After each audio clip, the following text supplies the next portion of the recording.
Hey,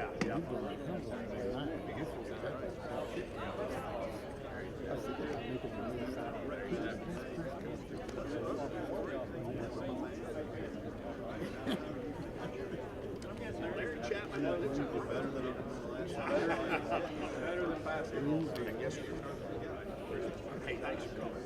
Yeah. Good. Hey, what time is it? It's showtime.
Good morning, everyone. We will begin in 2 minutes. If you're sitting in the stadium seating, we invite you to come to the floor. We have seating available courtside here, so but we will begin momentarily. Thank you. No.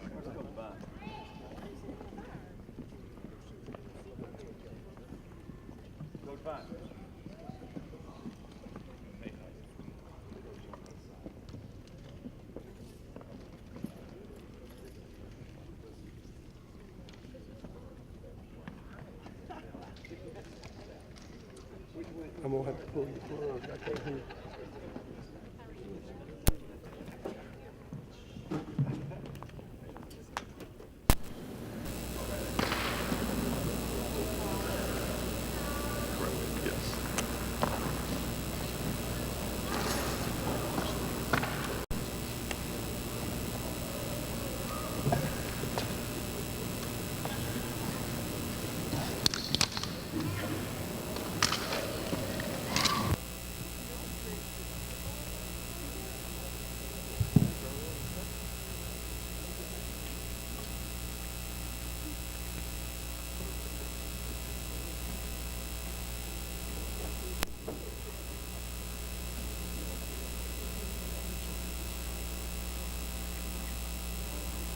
Good morning. We'll go ahead and get started here. And first, let me say thank you for everybody coming out today for a big day in Warhawk Athletics and a big day in Warhawk basketball. All right.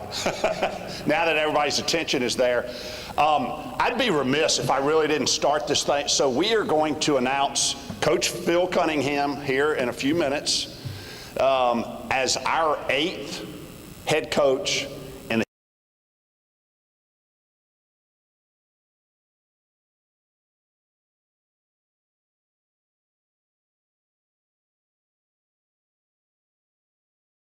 of the positive history of this program. And Coach Mike Vining and Coach Keith Richard, can y'all please stand up for a second? Let us recognize y'all.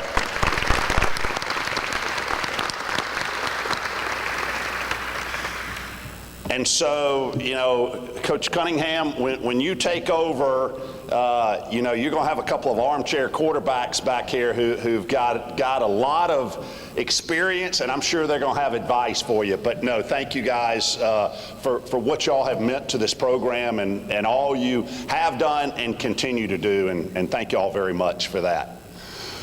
So, you know, as Coach Richard, you know, announced back in December that he was retiring after this season. You know, this has been almost a 3-month journey now that really heated up, you know, in the last 2.5 weeks or so. And what speaks volumes about our basketball program, our athletic department, and our university is the amount of interest that we had in this job. Current sitting head coaches, NBA greats, no NFL guys, but I had about everybody else and their brother reach out about the interest in it. Highly successful JUCO coaches. And so, as we started paring down, hey, who is the best fit to take forward our basketball program and give us the greatest opportunity of success? So Phil obviously is the guy who vetted out of the whole thing and head and shoulders above everybody else. But I'm going to show you the front page here of something, of a document that he presented. A couple of people in the crowd have seen this. I don't want it out for mass eyes because it's pretty darn detailed. But if you can see that, it says figure it out. ULM basketball, figure it out. Well, my relationship with Phil goes back, gosh, this probably dates both of us, 28 years. My first job in college athletics, Georgia State University in Atlanta. A guy named Lefty Drizel was the head basketball coach, and his right-hand person, his lead assistant, was none other than Phil Cunningham. So, one night, if y'all need some comic relief, Phil and I could go on and on. He could go on a lot longer than I can about Lefty's stories. God rest his soul, great man, great basketball coach, Hall of Famer. But that's where a relationship started, that it's interesting in this world. And I tell young people who get into college athletics, I said, hey, one thing you better never do in this business, never burn a bridge, because it's a pretty winding path that a lot of times you cross, but it's amazing. So our relationship started there. Phil ends up going to Mississippi State as the associate head coach for Coach Rick Stansberry. I go to Ole Miss as associate deputy AD. And during that time, the folks in Starkville and Oxford don't really like each other. We would have to kind of meet under a shroud of darkness, some little hole-in-the-wall diner in Tupelo to even talk to each other, but maintain that friendship. Eventually led to me hiring him as the head coach at Troy after the 2013 basketball season. And in 4 short years, he turned a Troy program around to win a conference championship. So one of the things about Phil Cunningham and Bryant Vincent, who's sitting here as our head football coach, 2 things that I'll say right up front. There's a whole bunch of things. It's almost scary, the number of correlations they have. They're both Kentucky natives. Coleman Barnes is in here somewhere too. We've added in the last 17, 18 months 3 Kentucky components to our athletic department, all tremendous additions, but they're both Kentucky guys. The other thing I would say about both of these guys, relentless recruiters. They recruit their tails off. So I got to tell you a brief story about Phil. He is fairly new as the head coach at Troy, and he tells me about this guy from right down the road in the booming metropolis of Brantley, Alabama. You got to look that up to know where Brantley is. But there's a guy named Person, and for anybody out there that's a basketball fan, well, Uncle Chuck was the rifleman at Auburn, one of the all-time leading scorers, played in the NBA for a long time. The dad of this kid, Wesley Person Sr., also a very decorated player at Auburn, played in the NBA. And Phil comes into me and says, I think we got a chance to get him. And I probably looked at him like he had 3 heads. I said, what are you talking about? I said, his whole family has gone to Auburn. It's right up the road. Brantley was only about 25 miles from Troy, but Auburn's only another, 75, 80 miles. Phil goes, no, I'm going to get him. I thought he'd lost his mind. I said, hey, he's a young, energetic first-year coach, head coach. I don't know if this can happen. Fast forward about 6 months later, Wesley Person Jr. not only comes to Troy, not only stays all 4 years. This was before the transfer portal, and believe me, there were a lot of folks trying to get Wesley every year. Ends up the all-time leading scorer at Troy is still the all-time leading scorer at Troy. But that just tells you about, he doesn't take no for an answer. He figures out a way. Did Troy have the facilities or the money or anything else that Auburn had? No, but he works his tail off, and that is something that has not changed. And as we've gone through this process about figure it out, talking about recruiting, talking about developing a staff, I can promise you that that staff is going to mirror what we have in football. They are going to turn over every stone in terms of finding quality young men to play in our basketball program that are not just quality young men, but they're players who can help us be successful and win. And I'm very, very excited about that. I'm going to draw one more correlation. Sorry, this is a basketball thing, not a football thing, but here's something else that tracks hand in hand with this. When you hear outside people talk, and obviously I knew Phil, but I wanted to get some more recent takes on Phil. You can say the same thing about Coach Vincent. At the end of the day, people say, he's a hell of a coach, but you know what? He's an even better person. I had multiple people say, he is the kind of coach who I would want my kid to play for, because I know he's going to care about him on the basketball court, but he's going to care about him in the classroom, and he's going to care about him in the game of life too. And so I think, we talk about NIL, we talk about all of those things, but caring about your student athletes, I think, is so important in today. Is it going to keep everybody the same institution for 4 or 5 years? No, don't kid yourself. But you know what? Some that may be thinking about it, and I know we got some of our student athletes in here. Make sure you're at a place where people care about you, where they care about you beyond how many points or rebounds you can have. And I know we've got a bunch of our head coaches in here, and I appreciate y'all being in here. We've got that across the board here, and Phil will be another addition there in terms of being able to do that. But I will say this, I did mention the word NIL, or the 3 words NIL. It's a part of the game today. It's a part of the game, and you got to figure it out. And I will say this again in this document, so prize document. No, it didn't come on my university email, so if you do a FOIA request, I'm going to say I didn't have it. But there's a plan in there. Phil's got a plan for levels in the roster, how to allocate dollars in terms of NIL. He's got some folks already stepping in the door, and man, I am so excited about the future of our basketball program. The history is very positive. We've had a ton of success, but you know what? I'm so excited because I really think the best days of Warhawk basketball are in front of us. So y'all don't want to hear any more from me. This time I'd like to bring up Coach Phil Cunningham, the 8th head coach of the ULM Warhawks. We're supposed to do a photo op somewhere. Okay. Martin, tell me where we're supposed to be for this photo op.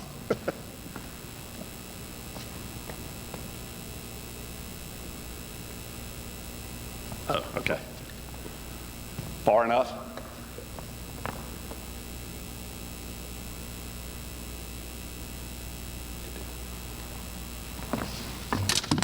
All right, thank you, John. It's a tremendous honor to be here right here today. And the first thing I want to do is I want to thank everyone who's here today. I see a lot of administrators, I see coaches, I see friends from the community. I see my buddy Van Jones, who drove over from Mississippi, my old Mississippi State buddy. So there's a lot of people. I see players, student athletes. So I thank you for being here. It means a ton for you all to be here. And here's what I want to say about John and Coach Vinings, Coach Richard. Every coach in here knows this from an athletic director standpoint. When you've got an athletic director who puts trust in you and confidence in you, that's fuel. Like for me, he gives me fuel because he believes in me, he trusts me, he's given me this opportunity, and that's fuel for me. And you got to have fuel every day to get up and go to work and whatever you're going to do. And that's a tremendous fuel, and I appreciate it. It means a bunch. And every coach in here knows what I'm talking about. They know. That's everything. Before we move forward, I want to go backwards a little bit. I'm so glad that everybody's here today. I'll say this. I would have, when John and Coach Richard called me this summer, I would have never come down here under these circumstances if I didn't have tremendous respect for Coach Richard, tremendous respect. And I want to publicly say thank you to Coach Richard, to Miss Holly. I wouldn't have come down here if I did. I played against him for 6 years in the Sun Belt. And I've been around coaching my entire life. I know coaching. I don't know much else. I know coaching. And this guy can coach. You never played his team when you were going to play against a tough team, a hard-nosed team, a prepared team. And you never were going. You might win the game, but you weren't going to win because they had an off night. It didn't happen. And as a coach, that means so much to me. And here as a coach, he's like all coaches. Every coach in here knows we're all better coaches when we have better players. We all know that.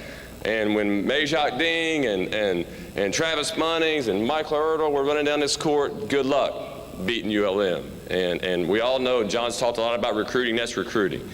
It's all about players. And the only one that knows more about that than everybody in this room, all the coaches, is Coach Vining, because you're the oldest coach in here, so you've been living that longer than anyone. So you know what I'm talking about. But the other thing I'll say about Coach Richard, he's got a tremendous basketball mind. I knew that already before I came down here, but seeing it day to day, tremendous mind. And it's good as a coach. I love being around him because he does it different. I've never been around anybody who did it like he does it. He was unique in a way.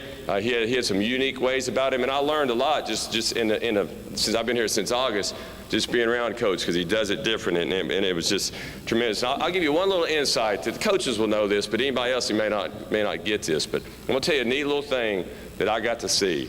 And AD and Taz, y'all know this, and Coach Woodall and Ty and Reed, y'all know it. But about once a week, maybe sometimes more, Coach Vinings would come to practice. And he'd walk in there and he'd have a seat, and it didn't matter at what point in practice, Coach Richard was going to go over and talk to him. And for me to see that, it was like it was 40 years ago, and he's still talking to his point guard. And that was a neat thing to see. So I really enjoyed it. And they're both welcome here anytime. And y'all tell me if I'm wrong, but I know who the bad cop's going to be. I think you're going to be the good cop, Coach. But I know Coach Richard is brutally honest, and that's good for a coach. You need to have a guy who's going to tell you, and he's going to do that. So they got a good little combination. He probably used to be the bad cop coach. He's got to be the good cop now. But thank you, and I thank you for Miss Holly and Luke. I was around them a lot. I've grown up. My dad was the NAIA coach for his whole life, so I know what it's like to be a kid and you grow up, and at dinner, winning and losing affects what goes on at the dinner table. For you all to be here, it means a lot what you all have done. So, but I really appreciate you all. Okay, about this thing here, I don't take this lightly. I mean, being a Division I head coach, I don't take it lightly. My father was an NAIA head coach. My grandfather was a high school football coach. My uncles were high school basketball coaches. My brother's a career college football coach. I mean, I get coaching. I understand coaching. So to be here as a Division I head coach, I mean, I do not take it lightly. It's an incredible opportunity. I'm a believer. The Bible says all good things come from above. For me to be here, this is a blessing for me. It's a blessing from above, and that's the way I'll look at it every day. And but it's an incredible opportunity, and it's for me, like this is how I am. My entire world will revolve around ULM basketball. It's just who I am. I don't know if it's healthy or not, but I'll go to bed at night thinking ULM basketball, and I'll wake up in the morning thinking ULM basketball, and it'll be on my mind all day long. And that's the personality I was blessed with, and that's the way I'm going to approach every single one thing I want to say is I worked with a guy, and he coaches coaches, but he's a consultant for the Navy SEALs.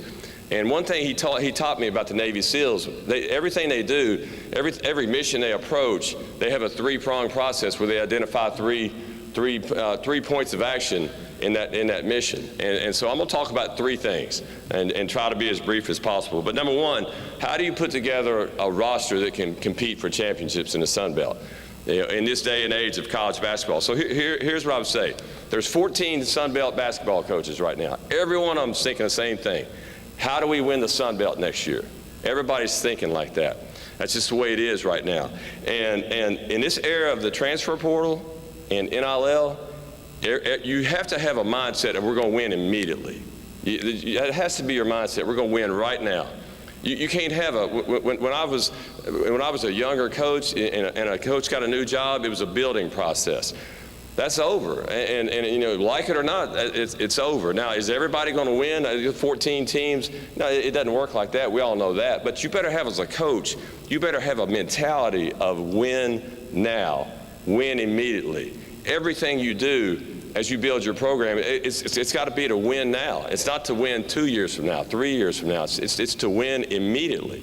And if you don't have that mindset, and I see that mindset with Missy back there, she's got that mindset. I know Coach Vincent. I know that's the mindset, and because it's a mindset of the boss man too. Everybody knows that, and you have to have that mentality as a coach, and that's the mindset. Number one ingredient for us having success here, wherever it was. Well, what's the number one ingredient? Well, the player will try to outthink the coach, and he'll say he'll give the answers he thinks you want. He'll say, well, we got to have chemistry. You got to have discipline. You know, you got to have a good coach. They'll throw it in there and think, you know, wanting you to say that. And it's kind of a trick question because the answer is simple. The number one ingredient for winning in any sport is talent. You've got to have talent.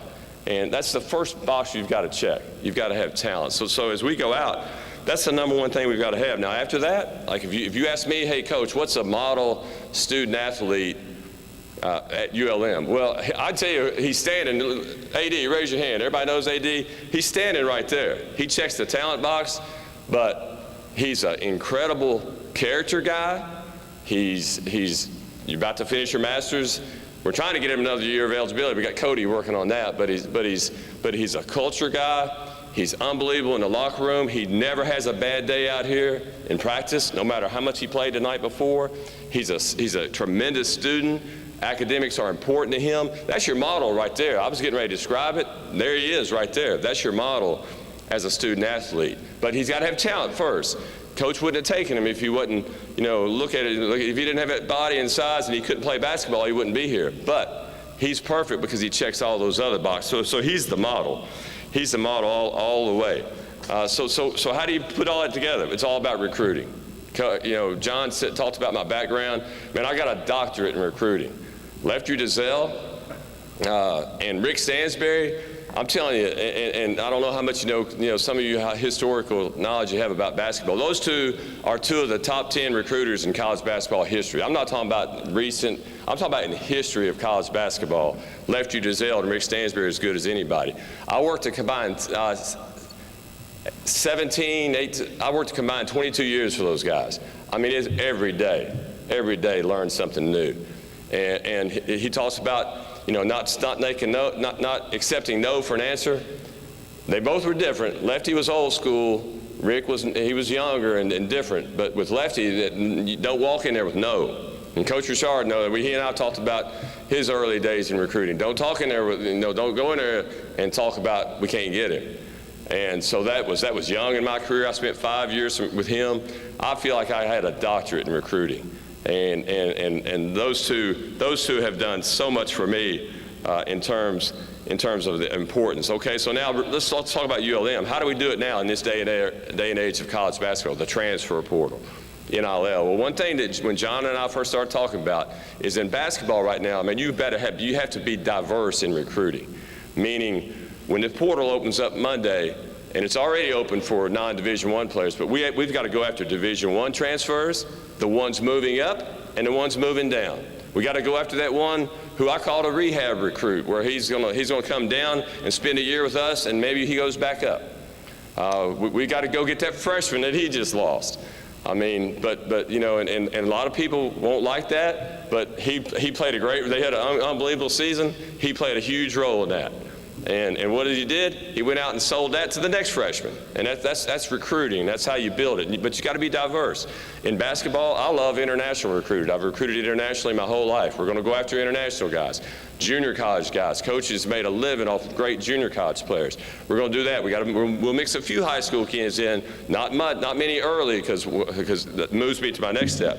In the Sun Belt, and really most conferences, but the Sun Belt for sure, you better be old.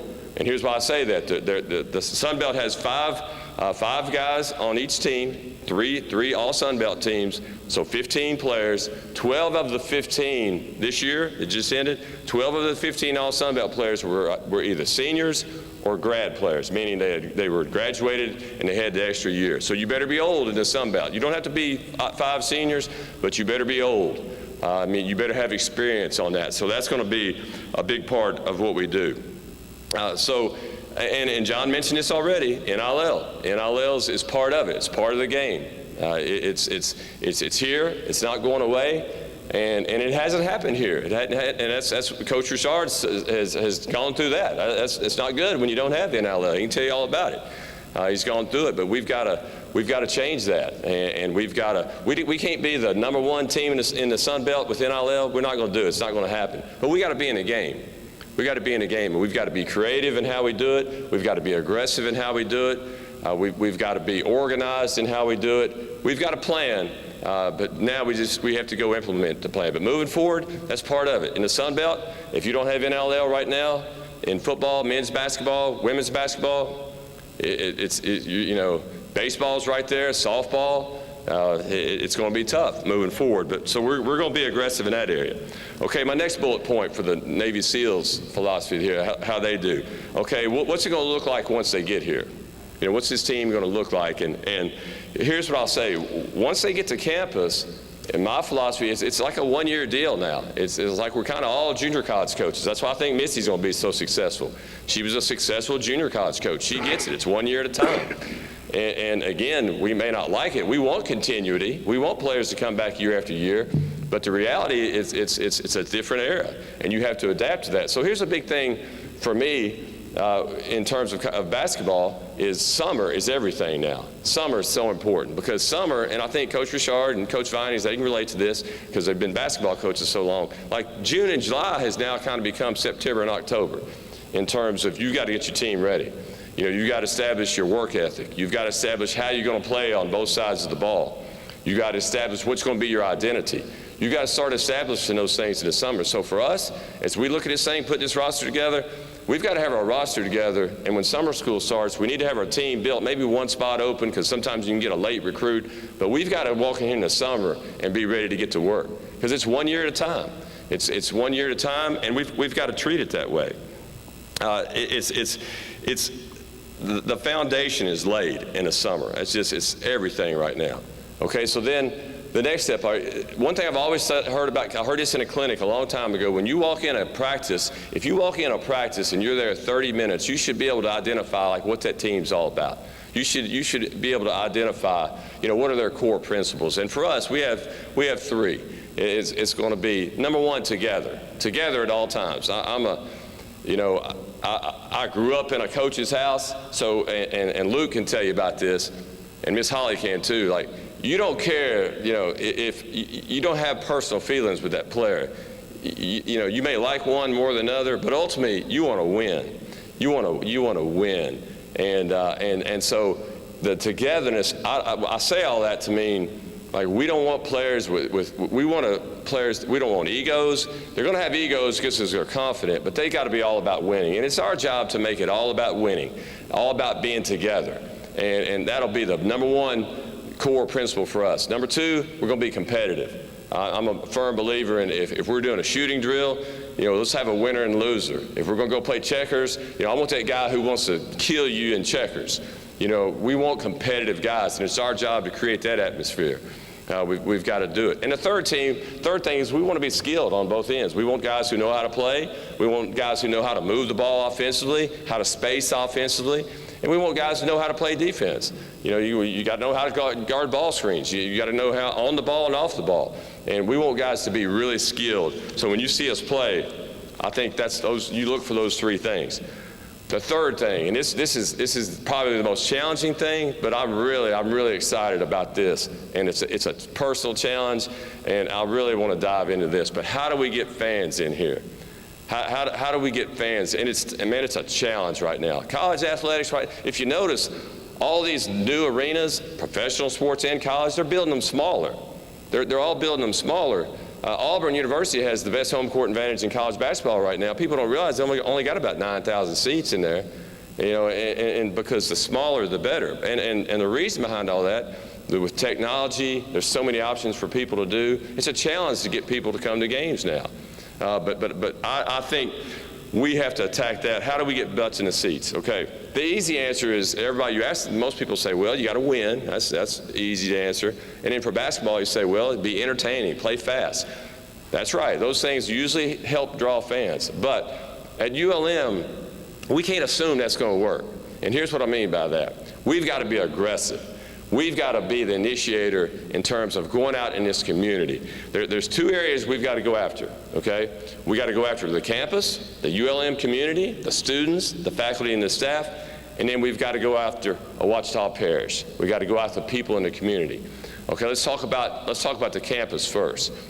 All right, we have got to get these students back in here.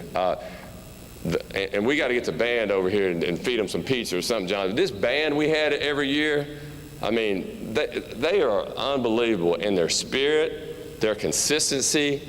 They bring it every night. I mean, I was so impressed with the band. And the ULM band, that's a tradition. When I was playing against ULM, they were always that way. So the band's great. And our spirit teams, the cheer and the dance, they're here every night. They got great energy, they're here. We've got to go out and get the regular student.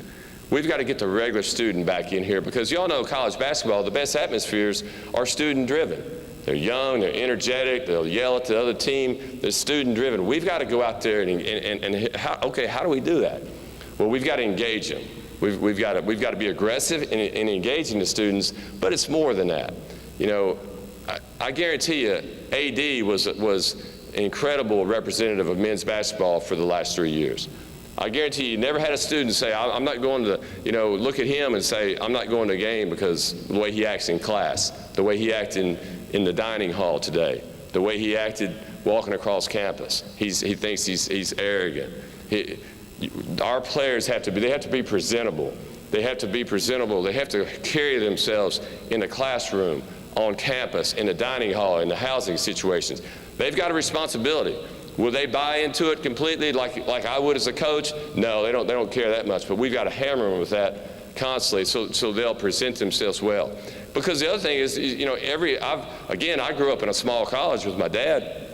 In the college setting, you get faculty and staff to go to the game.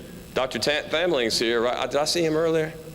He's here. I mean, he's my Kentucky guy. Coach Vance, he's our third Kentucky guy and our fourth with Coleman. But we need faculty and staff coming to the game. And no community I've ever been in on a campus community didn't have faculty and staff coming to the game. So how do we do that? We got to engage them again. And our players have to represent us well when they're in class. They've got to be good academically and have the right attitude. So we're gonna go after the students and the faculty and staff hard. Okay, the other area. Okay, the Ouachita Parish. There are over 150,000 people in the Ouachita Parish. And I know John studied this. I guarantee you Coach Vincent studied it. But from sheer numbers, if you're considered a mid-major college program, those are incredible numbers. When you talk about drawing fans, I mean, I've lived in Starkville, I've lived in Troy, 150,000. And then you start looking at Monroe and West Monroe, and you start combining that, the numbers are there. So how do we go out and get them? How do we go out there and get them to come in? So here's a couple of my ideas. Back to what I said earlier, we have to be the initiator. We have to go get them. We can't expect them to come to us. We have to go to them. We have to be, for example, and Martin, you're going to tell them all. We'll do every radio show, every podcast. We've got to go speak to the civic groups. Anybody that'll let us come in there for 5-10 minutes and sell our vision, we've got to go. It takes a lot of effort, and we've got to do it. Our coaching staff's got to do it. We've got to get our players involved, but we've got to go to them. And here's a great example I'll give you. And I'm going to ask them to stand up because they're my guys, but Michael Moore, Charles, Pastor Martin, okay, those three guys right there, Michael Moore, Charles Gibson, and Pastor Martin. Michael and Charles are ULM graduates. I work out with those guys every morning at Planet Fitness, and they've become great friends of mine. They've come to the games they constantly, they love coming to the games. They're positive, they're energetic, and I've talked to them all year, especially Charles and Michael, about, hey, if this works out, then we need you to help us to, go out in the community. So there's a great example of, we're going to get them, they're going to help us get out there. They got time. I've seen how much energy they've got. We're going to get out there and do it. So thank you guys for being here. It means a great deal to me for you all to be here. So we're going to go out there, and so I'll end it with, where's Lavelle at? Lavelle didn't show up? Is he here? Did he make it? Lavelle played, y'all don't know Lavelle, he played for the Green Bay Packers, won a Super Bowl, but I don't know, he was coming. He's our fourth guy that works out, but he must not have made it. But here I'll kind of end that segment with one quick story. So I'm getting my hair cut, and this young lady's cutting my hair, and her dad's a former basketball coach, so she's got some basketball blood flowing through her veins. And she and her husband have a young family, a couple boys, maybe one girl, I don't know the exact numbers, but I'm in there on a Friday. We got a home game on Saturday. And she says, what's going on? She's always asked me, what do you got going on this weekend? Well, anybody's a coach, like coach, these coaches know on Saturday you got a game. Miss Holly knows that. Saturday's a game day. Never a Saturday off. And I said, we've got a game tomorrow. And I said, I've got tickets. Do you want to bring your family? And she goes, we would love to come. She goes, but we're going to the Moccasins game tomorrow night. We're going to go to the Moccasins game. It's a family. She said, we're going to a family thing. I said, do your son, and I knew it was a trick. I had her already when she said that, because she said, she had told me before her son loves basketball. And I said, does your son play like youth hockey? Is he playing in a youth hockey league or something? She goes, no. I said, you told me he played youth basketball, right? Yeah, he loves basketball. And I didn't say anything at that, but it planted a seed in my head, said, in Monroe and West Monroe, we've got to go out there and get that family. And think about those numbers again. I think between 65,000 between the two cities. We've got to go out there and get them, but we've got to do our part. We got to hustle and be aggressive, and we got to go speak. Those guys are going to line us up. We're going to go speak at boys clubs, at camps, have some free camp, whatever we got to do. We've got to go after them. But it's there. The numbers are there to go get them. So that's our deal right there. But hey, I've talked enough, and here's the conclusion that I would say. He talked about earlier about that plan I put together. We've got a plan now. It's detailed, and my mother, she's 87 years old. She's still kicking. She's doing great, and she's the most organized teacher that ever lived. If she had a plan for everything. If we're going to clean the garage this afternoon, we had a plan. And we're going to follow that plan, or there's going to be trouble. So she, and my brother's a football coach, and she instilled that in us. And we've got a plan, and we're going to go after it. But here, one thing, the last thing I'll say is, in order to implement that plan, I think you got to have a healthy dose of two things. I just think you got to have a relentless work ethic. I don't think you can win at ULM if you're not freaking just relentless with your work ethic. I just don't think it can happen. Number two, and I think these two guys will agree with me, you got to be hard-headed. You better have a dose of hard-headedness that I got from Lefty Giselle a long time ago. That don't take no. Don't come in here talking about no. Let's. We may not do it, but it's not going to be because we don't think we can, and we're going to approach every day like that. Every single day we'll have that type of hard-headed attitude, and that relentless work ethic. So again, I thank you for being here. It means the world to me.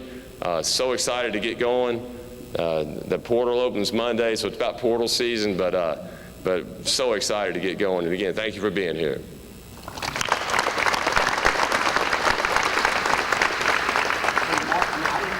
I didn't know if there were any questions from the group, or I know we probably got some media folks who want to do individual interviews, but any questions from the group? Mark Neal, you got a question? The attorney always has a question.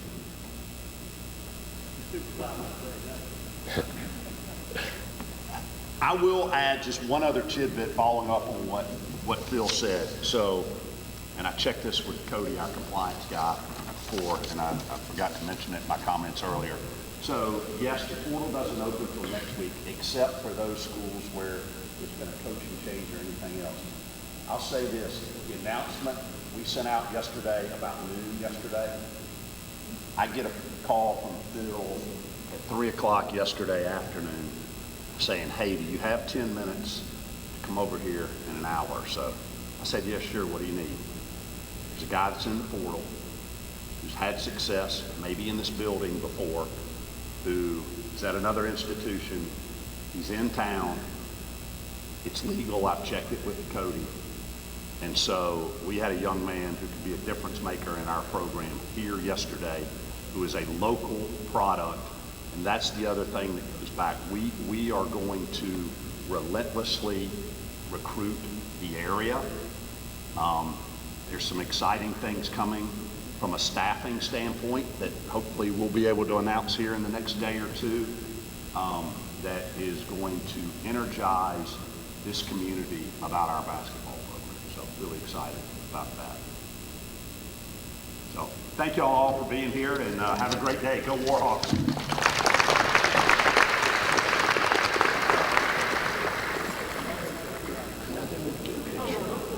Okay, yeah, that's great. That's great. Thank you. Yes. Thank you.